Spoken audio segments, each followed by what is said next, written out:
இன்றைக்கி ரமலான் பெருநாள். நாம் துலுக்க நாச்சியார் பற்றி தெரிஞ்சுக்கிடுவோம். இந்து முஸ்லீம் ஒற்றுமைக்காக தமிழ்நாட்டில் இப்படி நிறைய புராண கதைகள் சொல்லப்பட்டு இன்றைக்கி நடைமுறையில் இருக்குது. அலாவுதீன் கில்ஜிங்கிற மன்னன் டெல்லி சுல்தான் அவன் மாலிகாஃபூர் அனுப்பி தமிழ்நாட்டில் இருக்கிற எல்லா தென்னிந்தியாவில் இருக்கிற எல்லா கோவில்களையும் அழிச்சிட்டு செல்வங்களை கொள்ளையடிச்சிட்டு வர சொல்கிறான். அப்படி மாலிகாஃபூர் திருச்சிக்கு ஸ்ரீரங்கத்துக்கு வர்றார். பெரிய பெருமாளுக்கு முன்னாடி சுவர் வைத்து மறைத்துடுறாங்க. ஆனால் உற்சவர் பெருமாள் மட்டும் இருக்கார். அவரை அழகிய மணவாளர்னும் நம்பெருமாள்னும் சொல்லுவாங்க.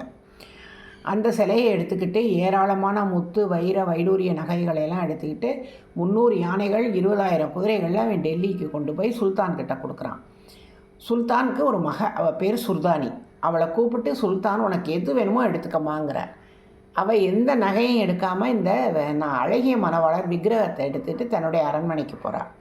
அதை அவள் ஆரம்பத்தில் ஒரு பொம்மை மாதிரி தான் விளையாடி இருக்கா. அதுக்கப்புறம் அவள் என்ன பண்ணுறான், அதோட நேரமும் பேசுகிறது, அதுக்கு பணிவிடை செய்கிறது, அதுக்கு சாப்பாடு கொடுக்குறதுன்னு அதன் மீது பக்தி கொண்டு தீரா காதலாகிடுது அவளுக்கு.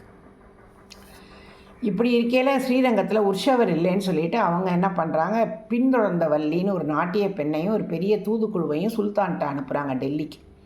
அவள் நாட்டியம் ஆடுறா. அந்த நாட்டியத்தில் மயங்கி ராஜா சுல்தான் உனக்கு என்ன வேணும்னு கேட்குறார். எங்களுக்கு இந்த விக்கிரகம் வேணும்னோடனே சுல்தானி தூங்கும்போது அந்த விக்கிரகத்தை எடுத்துகிட்டு வந்துடுறாங்க. அந்த விக்கிரகத்தை எடுத்துகிட்டு இவங்க போகிறாங்க. காலையில் சுல்தானி எழுந்து விக்கிரகத்தை காணமேன்னு சொல்லி அழுது புரண்டு அன்னாகாரம் இல்லாமல் படுக்கையில் கிடக்கிறார். அப்போ சுல்தான் என்ன செய்கிறதுன்னு தெரியாமல் தவிச்சு போய் அவர் என்ன செய்கிறார், நீ அதாவது நீ ஒரு பெரிய படையோடு நீ போய் அந்த விக்கிரகத்தை எடுத்துகிட்டு வான்னு அனுப்புகிறார்.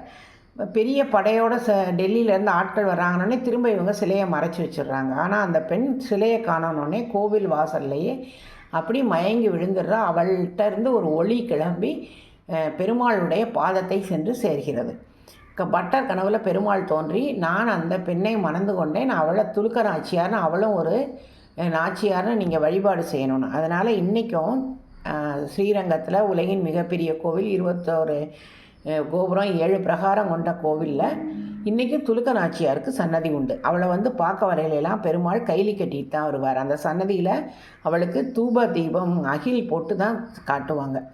அவர் பெருமாளுக்கு இன்றைக்கி இரவு ரொட்டி தான் உணவாக கொடுப்பாங்க. படியேற்றம்னு ஒரு உற்சவம் நடக்கும். 12 நாச்சியார்களை மணந்த பெருமாளை, ஆவரணங்களுக்கு அழகு சேர்க்கும் பெருமாளை, ஏழைக்கு இறங்கும் பெருமாளைன்னு துலுக்க நாச்சியார் படியேற்றம்ங்கிற ஒரு உற்சவம் நடைபெறும். இது இந்து முஸ்லீம் ஒற்றுமைக்கான ஒரு விழா.